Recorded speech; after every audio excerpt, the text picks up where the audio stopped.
Original tribal chief की वापसी हो ही गई। जी हां दोस्तों, लगभग एक महीने से हम यही चीज डिस्कस कर रहे थे समर स्लैम का अंत किस तरीके से होगा, और गाइस आज पता चल गया रोमन रेंस लौट आए हैं समर स्लैम में। लगभग रेसलमेनिया के बाद उनका दोस्तों ये पहला अपीयरेंस था, और गाइस पूरा का पूरा कर्जा जो है चुकता किया है सोलो सिकोआ से। जो अपमान था, जो दोस्तों आप कह सकते हैं दुर्व्यवहार था उनके ब्रदर्स के साथ, जिमी के साथ, पॉल हेमन के साथ, रोमन रेंस ने आज उसका बदला ले लिया। रोमन रेंस लौट आए हैं, the original tribal chief is back. तो क्या कुछ हुआ है, चलिए डिस्कस कर लेते हैं वीडियो को। दोस्तों शुरू में आपको रोमन रेंस के नाम लाइक कर देना है, क्योंकि गाइस रोमन रेंस आ चुके हैं और आग लगा चुके हैं समर स्लैम में। तो सबसे पहली चीज हम लोगों को समर स्लैम में देखने को मिली थी गाइस हमारी अपनी रिया रिप्ली का मैच। सबसे पहले तो द गेम ट्रिपल एच आते हैं और जेली रोल से गाना गवाते हैं, जो कि काफी सॉलिड सॉन्ग था, काफी अच्छा गाना था। फिर दोस्तों रिया रिप्ली आती है और रिया रिप्ली का पहला मैच दोस्तों काफी तगड़ा गया।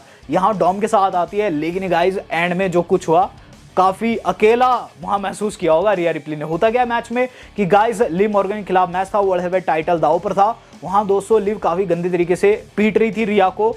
शॉकिंगली दोस्तों उनका शोल्डर भी उन्होंने इंजर्ड कर दिया, लेकिन रिया रिप्ली उसे वापस सॉकेट में डाल देती है अपने शोल्डर को, जो कि डिसलोकेट हुआ था। एंड में चीज देखने को मिलती है कि डॉम दोस्तों रिया को रोक देता है चेयर मारने से। वहां दोस्तों वो जानता था कि कहीं ना कहीं मैच डीक्यू में खत्म हो जाएगा या फिर कुछ और, उन्होंने रोक दिया रिया को। रिया ने कहा चलो ठीक है कोई बात नहीं। इस दौरान उन्हें ओब्लिवियन लगता है, लेकिन वो किक आउट कर देती है। फिर दोस्तों इसके ठीक बाद हमें कांड देखने को मिल जाता है। डॉम क्या करते हैं गाइस, डॉम ये चीज करता है कि वहां दोस्तों जो चेयर पड़ी थी, लिव को कहता है कि तू ओब्लिवियन लगा। रेफरी का ध्यान भटकाता है और लिव ने ओब्लिवियन लगा दिया 1 2 and 3। यहां दोस्तों लिव मॉर्गन को जितवा दिया डॉम ने, और डॉम ने ऐसे पकड़ा लिव मॉर्गन को और वहां चुम्मा कर दिया।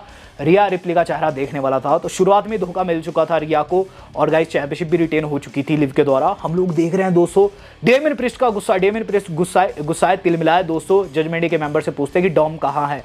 इस दौरान दोस्तों फिन जजमेंट डे के मेंबर्स को डोमिनिक को ढूंढने को भेज तो देते हैं, लेकिन गाइस डेमियन काफी गुस्साए हुए थे। उन्होंने फिन का गिरेबान पकड़ लिया। फिन ने कहा बेटा इसे छोड़ दो और हम उसे ढूंढ के लाएंगे, जिस पर उन्होंने छोड़ भी दिया। जिस पर हमें आगे क्या चीज देखने को मिलती है, ब्रॉन ब्रेकर का मैच बिगन हो जाता है। Match was absolutely good. Sami Zayn को फेस कर रहे थे, आईसी चैंपियनशिप दांव पर थी। क्या ही डिस्ट्रॉइंग परफॉर्मेंस थी।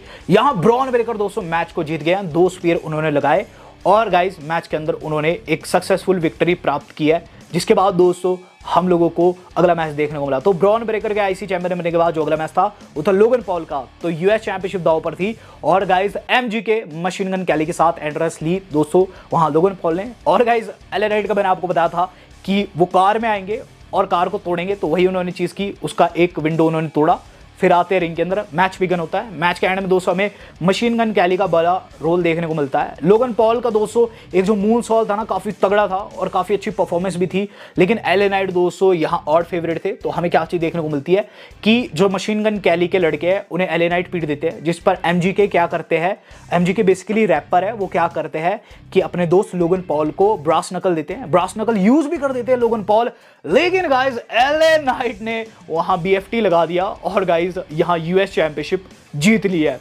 तो यूएस चैंपियन बन चुके हैं एलए नाइट, और गाइस क्या ही उनकी विक्ट्री थी। और हमें यहां 2 नए मिड कार्ड चैंप्स देखने को मिले हैं, Bron Breakker and LA night. जिसके बाद दोस्तों हम लोगों ने देखा है दोस्तों बेली का मैच। बेली के मैच में भी दोस्तों टाइटल चेंज हो गया। हुआ क्या कि ये जो मैच था ये था नाया जैक्स के खिलाफ। Match was absolutely good. यहां दोस्तों नाया जैक्स क्वीन के ड्रेसअप में आ रखी थी। मैच के अंदर दोस्तों अनाइलेटर भी वो लगा चुकी थी वहां बेली को, लेकिन बेली ने किक आउट कर दिया, जो कि मेरे लिए काफी ज्यादा शॉकिंग था। एंड में क्या चीज देखने को मिलती है कि गाइस जो बेली है वो कम बैक कर देती है और एक पावर बॉम्ब भी धर देती है वहां कॉर्नर के ऊपर नाया जैक्स को। जिसके बाद दोस्तों वो पिनफॉल को जा पाती, थीम सॉन्ग प्ले हो जाता है टिफनी स्ट्रैटन का। सभी को लगा कैश इन होगा, और गाइस कुछ ऐसे ही प्लानिंग भी थी, लेकिन गाइस वहां दोस्तों ये चीज देखने को मिलती है कि नाया जैक्स उठ खड़ी होती है, और ये एक तरीके का डिस्ट्रैक्शन था जिसका फायदा दोस्तों नाया जैक्स ने उठा दिया। 2 नया लेटर लगाए 1 2 and 3, और गाइस यहां Nia Jax brand new women's champ बन चुकी है। टिफनी स्ट्रैटन ने उनके ऊपर कैश इन का ट्राई नहीं किया। सैथ रॉलिंस की एंट्री हुई, सभी को दोस्तों शौक लगा कि सैथ रॉलिंस काफी डिसेंट कपड़े पहनकर वहां आ रखे थे। उतने भी बुरा नहीं था, हालांकि उनकी पैंट काफी फनी थी। हमें दोस्तों फिर ड्रू की एंट्री देखने को मिलती है। फिर आते हैं सीएम पंक, जिन्हें काफी तगड़ा क्राउड ओवेशन देता है, हर कोई चिल्लाता है सीएम पंक। मैच बिगन होता है। मैच में शुरुआत में इंस्ट्रक्शन क्लियर कर देते हैं सैथ रॉलिंस और दोनों को रोकते हैं, फिर साइड हट जाते हैं, दोनों आपस में तगड़े भिड़ते बाहर लड़ जाते हैं। सैथ रॉलिंस मौज काट रहे थे और गाइस वहां काउट आउट भी नहीं कर रहे थे। हमें क्या चीज देखने को मिलती है फिर दोस्तों, चीजें तब खराब होती है जब ड्रू पिनफॉल को जाते हैं। सैथ से तेजी से बैठे नहीं जाता है क्योंकि उनकी पैंट काफी टाइट थी। ड्रू गुस्सा होता है, फिर सीएम पंक गुस्सा होता है। धीरे धीरे करके दोस्तों इन दोनों का गुस्सा बढ़ता ही जाता है। वहां दोस्तों ड्रू मैकिंटायर ने जो प्लानिंग करी थी सक्सेसफुल रही। ड्रू ने क्या प्लानिंग कर रखी थी, मैं बैंड निकालूंगा, सीएम पंक आपा खो देगा। कुछ ऐसा ही हुआ, उन्होंने बैंड निकाल दिया, वही वाला एजे ली वाला, जिस पर दोस्तों वहां जो सीएम पंक अपना आपा खो देते हैं।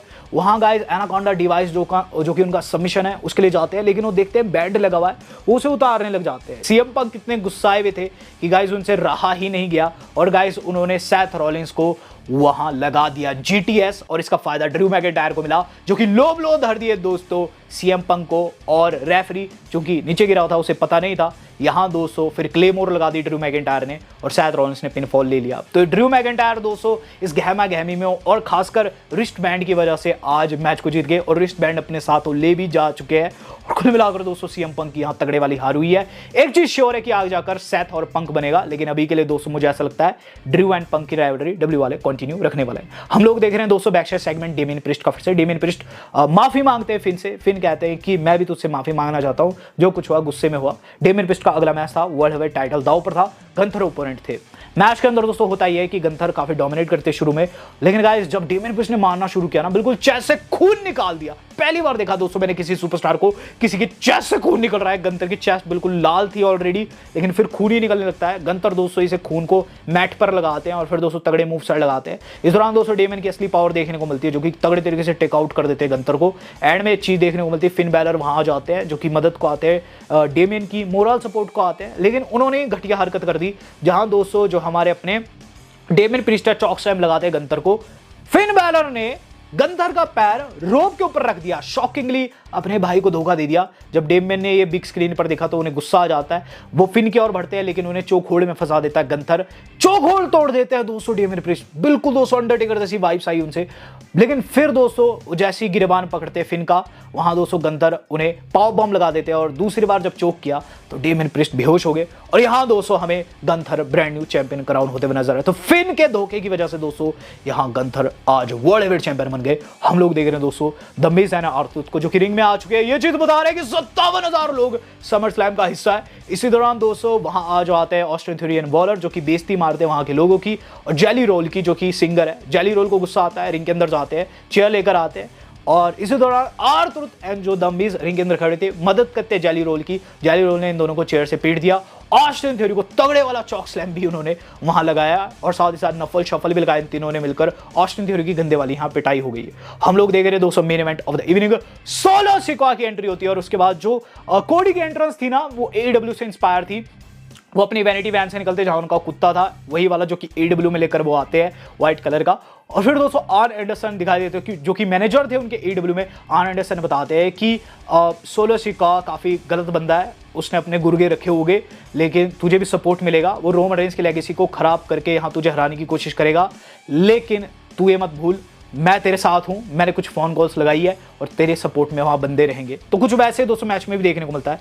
कोडी रोड्स को काफी अच्छी ओवेशन मिलती है। शुरुआत में सोलो को तगड़ा पीटते हैं, लेकिन सोलो की तरफ से भी तगड़ा दोस्तों हम लोगों को स्टेमिना देखने को मिलता है। एंड में क्या चीज देखने को मिलती है कि यहाँ दोस्तों जो सोलो है क्रैश रोड के लिए जाते हैं, लेकिन कोडी उल्टा ही क्रैश रोड लगा देते हैं। 1 2 3 कर पाते इससे पहले टोंगन्स आ जाते हैं, तो कोडी की तगड़े वाली पिटाई कर देते हैं। इस दौरान हमें क्या चीज देखने को मिलती है कि गाइज वहां जो केविन ओवेंस है उनकी एंट्रेंस होती है। केविन ओवेंस आ जाते हैं, टोंगन्स की पिटाई करने लग जाते हैं। जब वो पिटने लग जाते हैं रैंडी ऑर्टन आ गए। रैंडी ऑर्टन ने आरक्यू लगा दिया लोआ को और गाइस टर्नर लग जाता है दोस्तों ठमा ठोंगा को। क्रैश रोल लगता है सोलो को, लेकिन सोलो ने किक आउट कर दिया। ये काफी क्रेजी था, जिस पर हमें चीज देखने को मिलती है। फिर रैंडी एंड ओवेंस जो है टोंगन्स को पीटते पीटते ले जाते हैं ऑडियंस में से, जहां दोस्तों फिर जो हमारे अपने कोडी है वो स्टील स्टैप लेकर रिंग के अंदर आते हैं और सोलो को पीटने लग जाते हैं उससे। इस दौरान सोलो क्या करते हैं कि गाइस तगड़े वाला स्पीयर लगा देते हैं कोडी को। फिर दोस्तों वो पीटने को जाते हैं, लेकिन उल्टा ही हो जाता है। उन्हें एक के बाद एक 2 क्रैश रोल लगते हैं। तीसरा लग पाता कि उससे पहले ही जैकब फाटू आ गया। जैकब फाटू ने कोडी रोड्स को टेक आउट कर दिया और मूनसॉल्ट भी लगाया, लेकिन कोडी ने किक आउट कर दिया। इस पर जेकब फाटू का रिएक्शन आता है तगड़े वाला, और फिर जेकब फाटू उन्हें बाहर ले जाता है सोलो के कहे पर। वो दोस्तों उन्हें लिटा देता है वहां अनाउंसर टेबल के ऊपर, और गाइज अपना स्प्लैश लगाता है जिसमें उनकी टांग इंजर्ड हो जाती है, लेकिन कोडी टेक डाउन हो जाते हैं। कोडी को अंदर डाला जाता है, सोलो दोस्तों स्प्लैश लगाते हैं, पिन फॉल के लिए जाते हैं, लेकिन गाइज फिर से किक आउट। अब गाइज दोनों वहां पड़े हुए हैं और कोडी रोड जो है अपना कटर लगा चुके हैं, किसी को नहीं पता क्या होगा। थीम सॉन्ग प्ले हो गया, ट्राइबल चीफ रोमन रेंस का नया थीम सॉन्ग। क्या ही थीम सॉन्ग था, रोमन रेंस लौट आते हैं और गाइस उनकी टी शर्ट पे लिखा होता OTC माना original tribal chief Roman Reigns आए, और गाइस सोलो सिका का चेहरा देखने वाला था। रोमन रेंस ने घुसते सारी उन्हें सुपरमैन पंच लगा दिया, और उसके बाद चले गए कॉर्नर पर और लगाया थगड़े वाला स्पीयर आउट ऑफ नोवेयर। वहां कोडी रोड्स बिल्कुल शॉक, कोडी रोड्स देख रहे हैं ये क्या कर रहा है, जिस पर रोमन रेंस दोस्तों उन्हें लुक देते हैं और वहां से निकल जाते हैं। कोडी रोड समझ जाते हैं कि ये सही मौका है, और गाइस उन्होंने क्रैश रोल लगाकर सोलो सिका की पिन कर दी। रोमन रेंस दोस्तों जाते जाते कोडी रोड से आंखें नहीं हटा रहे थे, और कोडी रोड्स का भी सेम सीन था। लेकिन एक चीज दोस्तों जो नोटिस करने वाली थी कि गाइस जो हमारे अपने रोमन रेंस है ना, वो गाइस मुस्कुरा रहे थे, वो सैड नहीं थे कोडी की विक्ट्री के ऊपर। और उसके पीछे दोस्तों एक मेजर रीजन है। द थिंग इज कि गाइस जो सोलो सिका ना काफी टाइम से खुद को ट्राइबल चीफ बता रहे थे, लेकिन आप जानते हैं ओरिजिनल ट्राइबल चीफ कौन है। बस यही चीज दोस्तों रोमन रेंस ने भी जाते हुए मेंशन किया, आपने देखा होगा रैंप में, अगर आपने पूरी समर स्लैम देखी, एंड में ये करते हैं OTC यानी कि ओरिजिनल ट्राइबल चीफ। यहां दोस्तों रोमन रेंस ने साफ कर दिया कि वही ओरिजिनल ट्राइबल चीफ है। और गाइस इस पूरी की पूरी एंडिंग में जो खास थिंग रही वो ये कि जेकब फाटू जो थे वो बाहर पड़े हुए थे, उनकी टांग इंजर्ड थी, और गाइस एंड में सोलो के साथ मिलकर वो चिल्ला रहे थे, रो रहे थे, लेकिन रोमन रेंस मुस्कुरा रहे थे। और रोमन रेंस ने दोस्तों यहां कहीं ना कहीं अपने भाइयों का, जिमी एंड पॉल हेमन का बदला ले लिया। अब देखेंगे दोस्तों पॉल एंड जिमी कब आते हैं, क्योंकि रोमन रेंस आज अकेले आए हैं। अपकमिंग स्मैकडाउन बहुत ज्यादा एक्साइटिंग रहने वाली है, और अगर समर स्लैम एक्साइटिंग लगी हो तो वीडियो को ज्यादा शेयर करना मत भूलिएगा। यू कैन लाइक ऑल्सो, साथ ही साथ दोस्तों आप चैनल को सब्सक्राइब भी कर सकते हैं। वेल दोस्तों वीडियो आज की इतनी थी। रोमन रेंस लौट आए हैं, WWE is so back, SmackDown is back, and Roman Reigns obviously ही इज बैक टू। आज तक के लिए इतना ही, धन्यवाद, शब्बा खैर।